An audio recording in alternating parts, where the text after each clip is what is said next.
ده تمثال لنفرتيتي، راس زي الراس بتاعتها اللي موجوده في برلين. كانت موجوده في ورشه تحتمس النحات اللي هو كان مسؤول عن عمل كل الاثار بتاعت عصر اخناتون ونفرتيتي. تقدروا تقولوا لي ايه اللي ناقص الراس دي؟ تعال اقول لكم ايه اللي ناقصها. اولا ناقصها تطعيم العين وتطعيم الحاجب، لان تطعيم العين وتطعيم الحاجب هيخلوا التمثال ينطق بما تحمله الكلمه من معنى. ده كانت لمسه ابداعيه عند المصريين القدماء، موجوده في راس نفرتيتي الموجوده في برلين. التاج ناقص.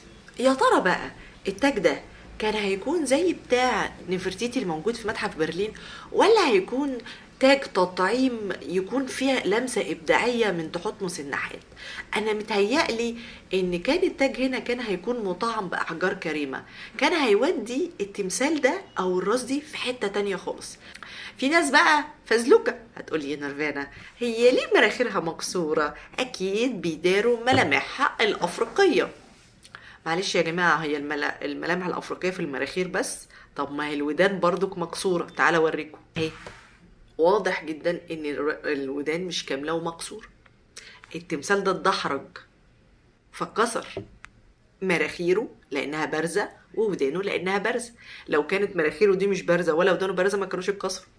عرفتوا ازاي بقى الحاجة بتتكسر ليه؟ على حسب